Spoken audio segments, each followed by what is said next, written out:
हमारे सिलेबस में वाक्य भेद आता है। सामान्यतः दो प्रकार के वाक्यों के भेद किए जाते हैं। नंबर एक, अर्थ के आधार पर वाक्य के भेद, अर्थात अर्थ की दृष्टि से। वाक्य के 8 भेद होते हैं जो आपने 9वीं कक्षा में पढ़े थे।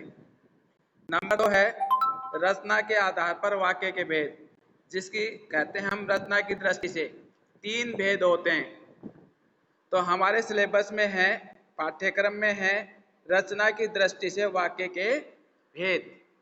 सबसे पहला मैंने कल बताया था सरल वाक्य।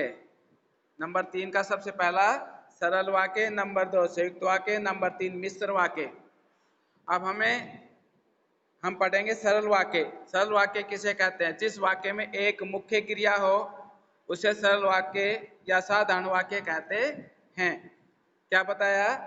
जिस वाक्य में एक मुख्य क्रिया हो उसे सरल वाक्य कहते हैं, अथवा जिस वाक्य में एक ही विधेय भले ही कर्ता और उद्देश्य एक से अधिक हो उसे सरल वाक्य कहते हैं। उसमें कर्ता एक होना चाहिए, उद्देश्य से अधिक हो, तो वहां सरल वाक्य होता है। मैंने कल ये भी बताया था वाक्य के कितने घटक होते हैं।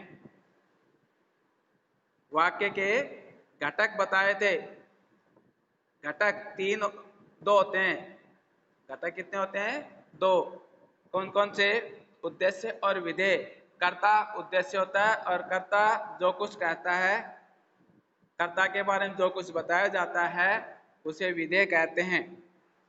उसके बाद हमारा इस सरल वाक्य का उदाहरण है राम खाना खाता है, राम पुस्तक पढ़ता है, राम और रमेश खाना खाते हैं, हम सब विद्यालय जाते हैं। ये सारे सरल वाक्य हैं। इसके बाद हमारा आता है संयुक्त वाक्य। संयुक्त वाक्य किसे कहते हैं? जब 2 या 2 से अधिक उपवाक्य किसी समुच्चय बोधक या योजक अवयव से जुड़े होते हैं तो वे संयुक्त वाक्य कहलाते हैं। क्या परिभाषा बताई है? जब 2 या 2 से अधिक उपवाक्य किसी समुच्चय बोधक या योजक अवयव से जुड़े होते हैं तो वे संयुक्त वाक्य कहलाते हैं। दोनों वाक्य कैसे होंगे? स्वतंत्र होंगे। मैंने कल भी बताया था कि संयुक्त वाक्य में जो वाक्य होंगे वो सारे स्वतंत्र वाक्य होंगे। एक दूसरे पर कोई भी वाक्य आश्रित नहीं होगा। क्या नहीं होगा? आश्रित नहीं होगा। संयुक्त वाक्य में मुख्य बात यही है, जितने भी वाक्य उपवाक्य होंगे वो सब स्वतंत्र होंगे। अब कल मैंने बताया था उपवाक्य किसे कहते हैं। कुछ बच्चे ये नहीं समझ पाते उपवाक्य किसे कहते हैं। एक वाक्य में जितने भी वाक्य होते हैं वो सारे वाक्य उस वाक्य के उपवाक्य कहलाते हैं। एक वाक्य में जितने भी वाक्य दिए होते हैं और वो योजक से जुड़े होते हैं, योजक चिन्हों से जुड़े होते हैं, वो सारे वाक्य उपवाक्य कहलाते हैं। जैसे मैं पढ़ रहा हूं, ये उपवाक्य है। तुम लिख रहे हो, ये उपवाक्य है। दोनों को हमने मिला दिया और मिलाकर एक वाक्य बनाया तो क्या बन गया? पूरा एक संयुक्त वाक्य बन गया। क्या बन गया? संयुक्त वाक्य। पेपर में इस तरह से भी पूछा जाएगा कि इसमें से सरल वाक्य है, कोई वाक्य दे दिया जाएगा और पूछा जाएगा ये सरल वाक्य है या संयुक्त वाक्य है या मिश्र वाक्य है।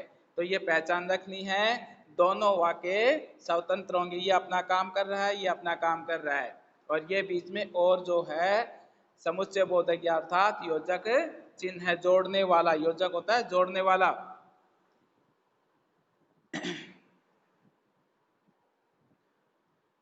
संयुक्त वाक्यों को समुच्चय बोधक के आधार पर निम्नलिखित उपभेद कर सकते हैं। संयुक्त वाक्य जो हमारे होते हैं समुच्चय बोधक, मैंने बताया था। नंबर 1 संयुक्त वाक्य, जिन वाक्यों में उपवाक्य को और, तथा, एवं आदि से समुच्चय से 2 स्थितियों में जोड़े जाते हैं। जैसे मेरा तेरा मेरा बेटा अध्यापक है और बेटी डॉक्टर है। मेरा बेटा अध्यापक है। मेरा क्या है? बेटा अध्यापक है और बेटी डॉक्टर है। ठीक है, ये स्थिति हैं, जोड़ती हैं। कुछ होते हैं विभाजक। जिन वाक्यों में दो स्थितियों के बीच विकल्प सूचक होता है, जैसे तुम नहीं जा सकते तो बेटी को भेज दो, ये विकल्प हो गया। तुम नहीं जा सकते तो बेटी को भेज दो। तो ऐसे वाक्य विकल्प के होते हैं। ठीक है।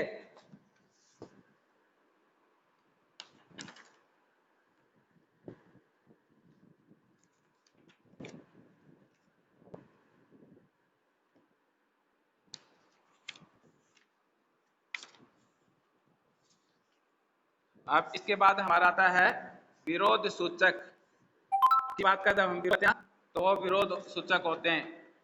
समुच्चय बोधक से जुड़ा बना वाक्य विरोधी स्थिति को प्रकट करते हैं। जैसे राम ने उसे बहुत समझाया परंतु वह समझना ही नहीं चाहता, ये इसका विरोध है। ठीक है। परिणामवाची संयुक्त वाक्य भी होता है, मैंने कल भी बताया था। जब वाक्य समुच्चय बोधक द्वारा कार्य कारण भाव संबंध से जुड़ा हो, जैसे रमेश को अवकाश आना था इसलिए मैं इंतजार कर रहा हूँ, या इंतजार करता रहा। निम्नलिखित समुच्चय बोधक अव्यय से जुड़े होते हैं। जो अव्यय होते हैं वो भी मैंने दे दिए यहाँ। इसलिए, सो, अतः, लेकिन, किंतु, मगर, पर, और, तथा, एवं, नहीं तो, अन्यथा, वरना, कहीं कहीं, या, अथवा, ये सारे योजक चिन्ह हैं, इनसे जुड़े होते हैं। ठीक है। किनसे जुड़े होते हैं? जैसे क्या सोचा था क्या हो गया, ये भी जोड़ रहा है। क्या सोचा था क्या हो गया, काम किया है पैसा तो लेगा ही। इसी प्रकार हमारा मिश्र वाक्य है। कौन सा है? मिश्र वाक्य। जिन वाक्यों की रचना एक से अधिक वाक्यों से हुई हो, जिनमें एक प्रधान वाक्य होता तथा दूसरा अन्य वाक्य गौण होता है। मैंने कल भी तुम्हें समझाया था कि संयुक्त वाक्य और मिश्र वाक्य में यही अंतर है। संयुक्त वाक्य में दोनों वाक्य स्वतंत्र होते हैं। मिश्र वाक्य में एक वाक्य प्रधान वाक्य होता है, दूसरा उस पर आश्रित होता है। आश्रित वाक्य जो होता है कि, जो, जिससे आदि, क्योंकि आदि से शुरू होते हैं, अर्थात जुड़े होते हैं। जो आश्रित वाक्य होते हैं वो योजक चिन्हों से शुरू होते हैं। किन से शुरू होते हैं? योजक चिन्हों से। अब हमें इसका अभ्यास करना है बुक से। बुक में यदि आपको समझ में नहीं आता है तो आप मुझसे पूछेंगे।